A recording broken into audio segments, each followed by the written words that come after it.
நீங்கள் கேட்ட ஆதாரம் என்கிட்ட இருக்கு சார். அது இல்லாமல் நான் எப்படி கோர்ட்டுக்கு வருவேன்? டாக்டர் வாங்க. வணக்கம் யுவர் ஆனர். யுவர் ஆனர், இவர் கவர்மெண்ட் ஹாஸ்பிட்டலில் வேலை பார்க்குற டாக்டர் மிஸ்டர் சுரேஷ். டாக்டர், நீங்கள் என்கிட்ட ஃபோனில் சொன்ன விஷயத்த அப்படியே சொல்லுங்கள். யுவர் ஆனர், என் பேர் சுரேஷ். நான் கவர்மெண்ட் ஹாஸ்பிட்டலில் ஒர்க் பண்ணுறேன். துரையோட கொலை கேஸில் பாரதி குற்றவாளி இல்லைன்னு சொல்லி ஆதி என்ன ஹாஸ்பிட்டலில் சந்தித்து பேசினார். போஸ்ட்மார்ட்டம் ரிப்போர்ட்டில் ஏதோ ஒரு விஷயம் மிஸ் ஆயிருக்குன்னு சொல்லி செக் பண்ணி பாருங்கன்னு சொல்லி என்கிட்ட வந்து சொல்லிட்டு போனார். அப்போது எஃப்ஐஆர் காப்பியை நான் மறுபடியும் எடுத்து படிக்கும்போது துரைக்கும் பாரதிக்கும் ஒரு ஸ்ட்ரகிள் நடந்திருக்கு. அப்போது துரை பாரதி கையை பிடிச்சி இழுக்கும்போது துரையுடைய நகம் பாரதியோட உடம்புல பட்டிருக்கு. அவங்களுக்கு நகைக்கீறல்களையும் ஏற்படுத்தியிருக்கு. அப்போது துரை பாரதி கையை பிடிச்சி இழுக்கும்போது துரையுடைய நகங்கள் பாரதியோட உடம்புல பட்டு அவங்களுக்கு நகைக்கீறல்களும் ஏற்பட்டிருக்கு. அப்போ கண்டிப்பாக துரையுடைய நகை இடுக்கில் பாரதியோட டிஎன்ஏ சாம்பிள்ஸ் இருக்க வாய்ப்பு இருக்குன்னு அந்த பாடியை நான் திரும்பவும் ரீஎக்ஸாமைன் பண்ணப்போ தான் பாடியோட நகத்தில் அந்த மாதிரி எதுவுமே இல்லைன்னு சொல்லி எனக்கே தெரிய வந்தது. அதனால் அந்த பாடியை திரும்பவும் டிஎன்ஏ சாம்பிளுக்கு அனுப்பும்போது தான் அது துரையோட பாடியே இல்லைன்னு சொல்லி ரிப்போர்ட்ஸ் வந்துச்சு. இதுதான் அந்த ரிப்போர்ட்.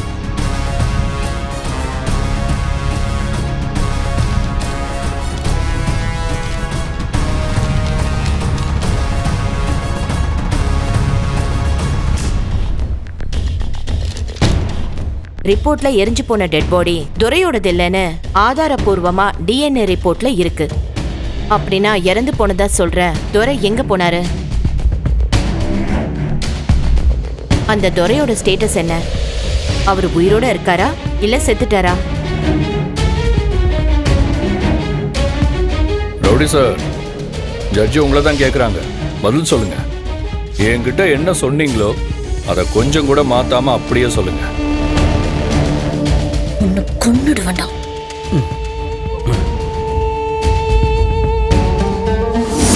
ஒருவேளை நம்ம பேர் அப்படி வெளியே வந்துச்சுன்னா அவனுக்கு என்ன நடக்கும்னு நல்லாவே தெரியும். மேடம், நீங்க இந்த விஷயத்துல கவலைப்பட வேண்டிய அவசியமே இல்லை. என் உயிரே போனாலும் உங்க பேரை நான் சொல்ல மாட்டேன். என்ன நீங்க முழுசா நம்பலாம். அதையும் மீறி சொன்னா நீங்க என் குடும்பத்தையே அழிச்சிருவீங்கன்னு எனக்கு நல்லா தெரியும் மேடம். அம்மா, இது எல்லாமே துரை பாரதியை மாட்டி வர்றதுக்காக அவனே போட்ட பிளான் தான்மா.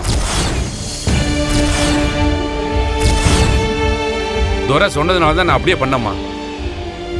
பாரதி மாட்டிக்கிட்டாங்கன்னு தெரிஞ்சதும் துரை ஃபாரினுக்கு ஓடி போயிட்டாம்மா. இதுக்கும் பாரதிக்கும் எந்த சம்பந்தமும் இல்லம்மா. அவங்க எந்த தப்பும் பண்ணலம்மா. அன்னைக்கு பாரதியை குடோனுக்கு வர வைக்க துரை தான் பாரதிக்கு முன்னாடி வாலண்டரியா போனான். அவங்க அவனை பார்த்துட்டு தான் அவனை ஃபாலோ பண்ணி வந்தாங்க. சிசிடிவில பாரதி வந்த விஷயத்த ரெஜிஸ்டர் பண்றதுக்காகத்தான் துரை அப்படி பண்ணாங்கம்மா.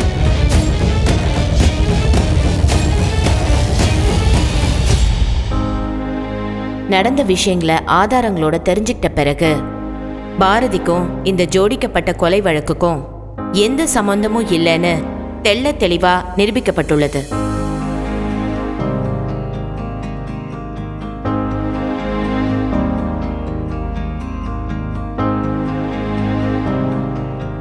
இந்த பொய் வழக்கில் கைது செய்யப்பட்ட பாரதிக்கும் இந்த வழக்குக்கும் எந்த சம்பந்தமும் இல்லை என்று பாரதியை இந்த கோர்ட் எந்தவிதமான நிபந்தனையும் இன்றி அவரை விடுதலை செய்கிறது. தேங்க்ஸ் ஆதி.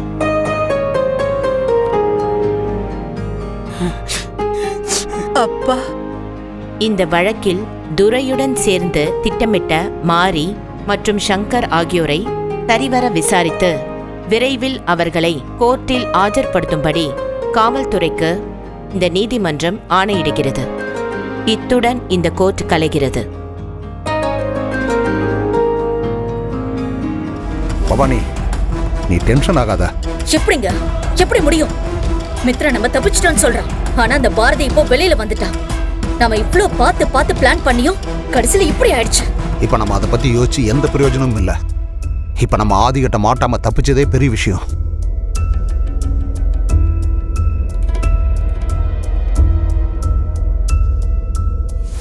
ரொம்ப தேங்க்ஸ் சார். ஏன் பாரதி, நான் எப்படி உங்களை அப்படியே விட்டுட்டு போக முடியும்? தமிழோட பர்த்டேக்கு நீங்கள் கூட இருப்பீங்கன்னு நான் தமிழுக்கு சத்தியம் பண்ணி கொடுத்துருக்கேன். அந்த சத்தியத்தை நான் காப்பாற்ற வேண்டாமா? அது மட்டும் இல்லை, துரையை நீங்கள் கொலை பண்ணியிருப்பீங்கன்னு அந்த கடவுளே வந்து சொன்னாலும் நான் நம்பியிருக்க மாட்டேன்.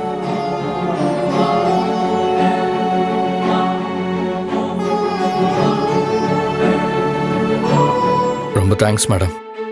இந்த உதவியை நான் எப்பவும் மறக்க மாட்டேன். நான் எதுவுமே பண்ணல ஆதி. இந்த கோர்ட்டோட நேரத்தை நீங்க வர வரைக்கும் கொஞ்சம் தள்ளி போடணும்னு நினைச்சேன். அது நடந்துச்சு, அவ்வளவுதான்.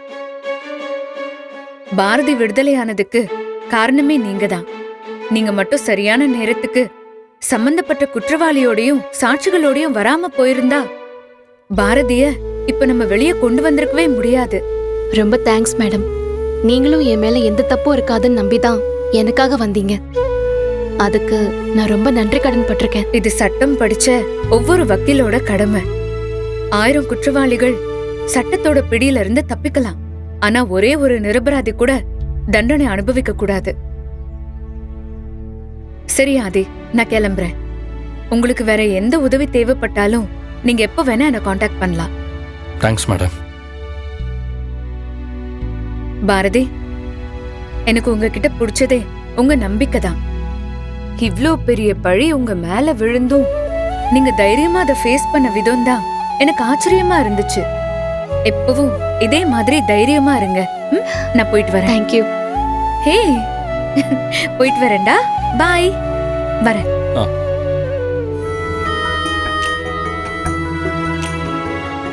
தமிழ், இப்போ உனக்கு சந்தோஷமா? நீ ஆசைப்பட்ட மாதிரியே உன் பிறந்த நாளைக்கு உன் அம்மா உன் கூட இருக்கிற மாதிரி பண்ணிட்டேன். ம், ஓகேவா?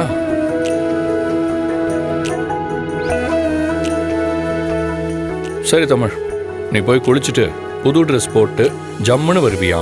நம்ம எல்லாரும் சேர்ந்து உன்னோட பிறந்த நாளைக்கு இப்போ கேக் கட் பண்ணி செலிப்ரேட் பண்ணுவோமா? ஓகேவா? டேய் தம்பி, வா டெக்கரேஷன் பண்ணலாம், வா பலூன்ல ஓட்டலாம், வா வா வா. பாரதி, இன்னும் நடந்தே நினைச்சிட்டு இருக்கீங்களா? அதெல்லாம் ஒரு கெட்ட கனவா நினைச்சு மறந்துருங்க. இந்த மாதிரி விஷயங்களை கடந்து போறது தான் எல்லாருக்குமே நல்லது. நீங்க சொல்ற விஷயம் எனக்கு புரியுது சார். நான் இப்ப நடந்து முடிஞ்ச விஷயத்த பத்தி யோசிக்கல. கோர்ட்ல மாறி சொன்ன மாதிரி துரை இவ்ளோ பெரிய விஷயத்தெல்லாம் பிளான் பண்ற அளவுக்கு புத்திசாலி எல்லாம் கிடையாது. அவனுக்கு அந்த தைரியமும் இல்ல. அத பத்தி தான் சார் யோசிச்சுட்டு இருக்கேன்.